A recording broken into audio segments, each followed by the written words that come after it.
नमस्कार दोस्तों, स्वतंत्रता दिवस के अवसर पर प्रधानमंत्री नरेंद्र मोदी ने लाल किले प्राचीर पर तिरंगा झंडा फहराया। इस दौरान पीएम ने देश को संबोधित करते हुए कुछ बड़े ऐलान किए हैं जो भारत की तस्वीर बदलने में सक्षम है। 90 मिनट के भाषण में मोदी ने कुछ ऐसे वादे किए जिन्हें सुनकर पूरी दुनिया हैरान थी। मणिपुर हिंसा से लेकर देश के 1000 भविष्य तक की चर्चा प्रधानमंत्री ने की है। आज की वीडियो में हम उन्हीं वादों पर बात करेंगे जो मोदी ने भारत की जनता से किए हैं। तो चलिए जानते हैं विस्तार से। दरअसल दोस्तों, स्वतंत्रता दिवस के संबोधन के दौरान पीएम मोदी ने ऐलान कर दिया है कि एक बार फिर से 2024 में वह तिरंगा फहराने आएंगे। साथ ही मोदी ने 3 गारंटी भी दी है। पहली गारंटी की 5 साल में भारत को दुनिया की तीसरी सबसे बड़ी आर्थिक शक्ति बनाएंगे। वहीं दूसरी गारंटी बताते हुए कहा कि शहरों में किराए के मकानों में रहने वालों को बैंक लोन रियायत मिलेगी, यानी अब आपको बैंक लोन में छूट मिलेगी। वहीं तीसरी गारंटी देते हुए मोदी ने कहा कि देश भर में 25,000 जन औषधि केंद्र खोले जाएंगे। बता दें कि इसके पहले 10,000 जन औषधि खोलने का टारगेट था, जो कि अब बढ़ाकर 25,000 कर दिया गया है। बता दें, आज पीएम मोदी ने महंगाई को लेकर भी चर्चा की और कहा कि महंगाई ने पूरी दुनिया को जकड़ रखा है। कोरोना और युद्ध की वजह से दुनिया महंगाई के संकट से जूझ रही है, लेकिन हमारा प्रयास महंगाई को कम करना है।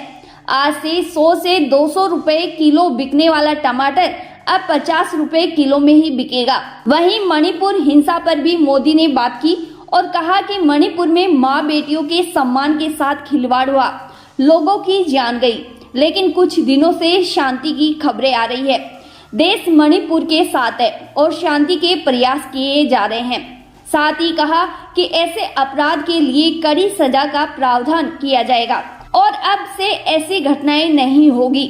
इसी के साथ मोदी ने प्राकृतिक आपदाओं पर बात करते हुए कहा कि इस साल प्राकृतिक आपदाओं की वजह से कई राज्यों में अकल्पनीय संकट पैदा हुए हैं। जिन परिवारों ने संकट सहन किया, उन परिवारों के प्रति संवेदना प्रकट करता हूं और राज्य केंद्र सरकार मिलकर उन संकटों से मुक्त होकर तेजी से विकास की ओर आगे बढ़ेंगे, ये विश्वास दिलाता हूं मैं आपको।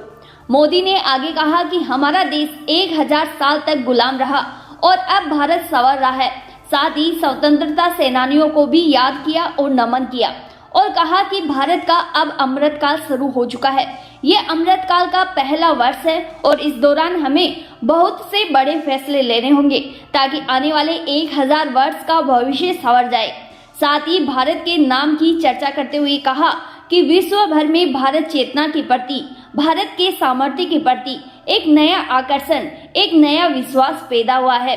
ये प्रकाश पुंज भारत से उठा है जो विश्व अपने लिए ज्योति के रूप में देख रहा है। हम आगे जो भी कदम उठाएंगे, फैसले लेंगे, वो अगले 1000 साल तक अपनी दिशा निर्धारित करते हुए भारत का भाग्य लिखने वाला है।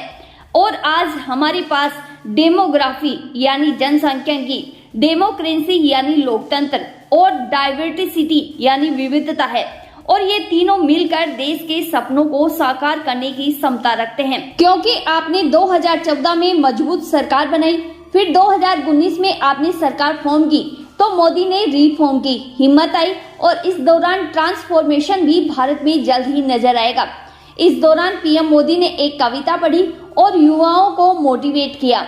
पीएम मोदी ने आज कई योजनाओं की घोषणा की और कहा कि आने वाले महीने यानी 17 सितंबर से विश्वकर्मा योजना शुरू करेंगे। इस योजना के तहत देश के छोटे कामगारों और कारीगरों की यानी छोटे कारोबारियों को फायदा मिलेगा। इसके लिए 13,000 से 15,000 करोड़ रुपए की राशि खर्च की जाएगी। और महिलाओं के सशक्तिकरण को बढ़ावा देते हुए कहा कि मेरा सपना है कि 2 लाख गांव की दीदियों को लखपति बनाऊं। इसी के साथ पीएम मोदी ने पिछले 10 सालों का हिसाब भी दिया है। वहीं विपक्ष पर तंज कसते हुए कहा कि भ्रष्टाचार, परिवारवाद और तुष्टीकरण देश के विकास के लिए सबसे बड़ी समस्या है, जिसे जड़ से मिटाना होगा। जानकारी के लिए बता दें कि मोदी ने एक साल में 2 बार लाल किले पर तिरंगा फहराकर अपने नाम एक रिकॉर्ड दर्ज कर लिया है। वहीं साल 2016 का अब तक का उनका सबसे लंबा भाषण था।